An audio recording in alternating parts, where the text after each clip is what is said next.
নমস্কার বন্ধু, তোমাদের ভারতীয় রেলওয়ে থেকে অ্যাসিস্ট্যান্ট লোকো পাইলট থেকে ইউজ পরিমাণ কিন্তু ভ্যাকান্সি 11,127টি ভ্যাকান্সি অলরেডি কিন্তু বেরিয়ে গেছে। বুধবার দেখো এই 20 মে কিন্তু পাবলিশ হয়েছে কর্মসংস্থানের মাধ্যমে আমাদের। তো ভ্যাকান্সির পুরো ডিটেলসে আমাদের কত কী ফর্ম ফিল আপের কী ক্রাইটেরিয়া আছে সব ডিটেলসে অ্যাপ্লাই সব কিছু তোমাদের ভিডিওর মাধ্যমে জানিয়ে দেবো। তাই যারা নতুন ভিডিওটা দেখছো অবশ্যই কিন্তু সাবস্ক্রাইব করে রাখবে। এরকম নিত্য নতুন যদি ভ্যাকান্সি খুব তাড়াতাড়ি আপডেট পেতে চাও তো দেখে নাও অ্যাপ্লাই করার প্রসেসটা কী আছে, কী যোগ্যতা, সব কিছু ডিটেলস কিন্তু এই ভিডিওর মাধ্যমে আলোচনা করতে চলেছি। দেখো রেলওয়ের তরফ থেকে তোমাদের যে ভ্যাকান্সিটা এসছে তোমাদের বিজ্ঞপ্তি সব ডিটেলস দেবো। বিজ্ঞপ্তির নম্বরও বলে দিচ্ছি তোমাদের, এত নং আছে 1126, ঠিক আছে। পদের নাম হচ্ছে অ্যাসিস্ট্যান্ট লোকো পাইলট, ঠিক আছে, ALP। তোমাদের মোট শূন্য পদ আছে, দেখে নাও 11,127টি শূন্য পদ আছে। শিক্ষাগত যোগ্যতা কী লাগবে? ন্যূনতম মাধ্যমিক পাস লাগবে, ঠিক আছে। এক ভ্যাকান্সির জন্য এক এক রকম থাকে কোয়ালিফিকেশান, এবং প্লাস ITI ডিপ্লোমা ডিগ্রি লাগবে। তোমাদের ITI যে কোনো পদের জন্য কী কী পদের জন্য তো ডিটেলস আমি তোমাদেরকে জানিয়ে দিচ্ছি। আবেদন কিন্তু অনলাইনে করতে হবে, এবং অনলাইনে আবেদন শুরু হয়েছে কিন্তু 15 মে থেকে অলরেডি। আমি হয়তো নোটিফিকেশনটা একটুখানি লেট করে দিলাম, যাই হোক তোমরা যারা দেখোনি তারা দেখে নিও। 24শে জুন, ঠিক আছে, 24শে জুন 2026 রাত 11টা পর্যন্ত আবেদনের শেষ তারিখ কিন্তু, ঠিক আছে, 24শে জুন। এবং আবেদন ফি শেষ তারিখ আছে 16 জুন 2026। আবেদন ফি আছে 16 জুন 2026। আবেদন সংশোধন সময় মাত্র 16 জুন থেকে 26শে জুন। এর মধ্যে কিন্তু তোমার যদি অ্যাপ্লিকেশানে কোনো রকম কোনো ভুল কোনো ত্রুটি থাকে, কোনো অ্যাড্রেস বা তোমার অ্যাপ্লিকেশন বাবার নাম যাই হোক না, কোনো সার্টিফিকেটের কোনো কিছু ইস্যু বা পার্সেন্টেজ দেখতে ভুল হয় তো এই তারিখের মধ্যেও সংশোধন করে নিতে পারবে, ঠিক আছে। এবং ওয়েবসাইট কোথায়? অফিসিয়াল ওয়েবসাইটে আপলোড মানে তোমরা ফর্ম ফিল আপ করবে www.rrba.apply.gov.in, ঠিক আছে।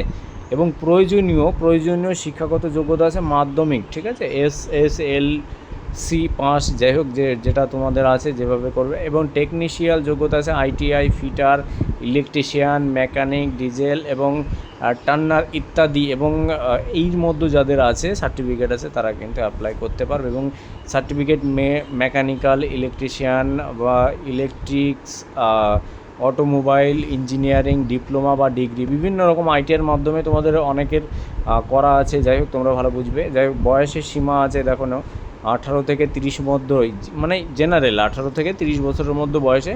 এবং SC ST 5 বছর মানে 35, OBC 3 বছর মানে তোমার 33, ঠিক আছে। এর মধ্যে তোমাদের বয়স সীমা যারা আছে তারা ফর্ম ফিল আপ কিন্তু করতে পারবে। মেডিকেল স্ট্যান্ডার্ড কী আছে দেখো, মেডিকেলের কি বলে দিয়েছে, মেডিকেলে কিন্তু দূরের দৃষ্টিশক্তি তোমার 6/6 মানে 6/6 থাকতে হবে। এর বেশি হলে কিন্তু তুমি ফর্ম ফিল আপ করে মেডিকেল কিন্তু চান্স পাবে না, যেহেতু লোকো পাইলটের কথা এখানে বলা হয়েছে।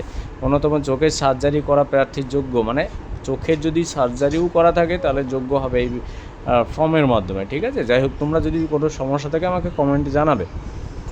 বেতন কি বলছে? বেতন দেখো, মাসিক বেতন তোমার বেসিক পে সম্ভবত 9,900, অন্যতম ভাতা বা বিভিন্ন রকম তোমাদের যা থাকে। এবং লেভেল 2 আছে চাকরি, 7 প্রো কমিশন লাগু আছে।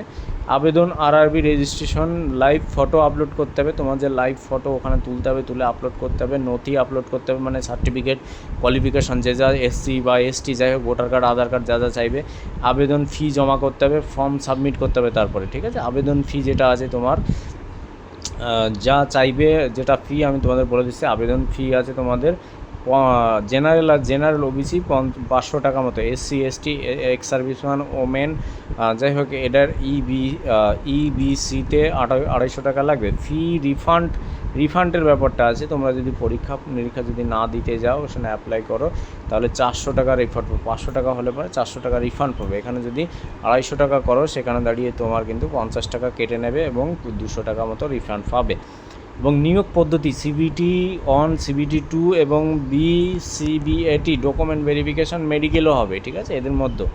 এবং 75 নম্বরের পরীক্ষা হবে, 60 মিনিট। এবং গণিত থাকবে, মেটাল এবিলিটি এবং জেনারেল সায়েন্স 1/1 বা 1/3 মানে মার্কিং থাকবে, নেগেটিভ মার্কিংয়ের ব্যাপারটা, ঠিক আছে। এবং CBT পার্ট 2 যেটা আছে 100 নম্বরের সময় 90 মিনিট। এবং গণিত, রিজনিং, জেনারেল সায়েন্স 1/2 নেগেটিভ থাকবে। এবং CBT পার্ট B মানে 2 বাট B, এখানে টেকনিক্যাল যোগ্যতা এবং 35% মানে রিফাইলিং যা থাকে 1/2 নেগেটিভ মার্কিং।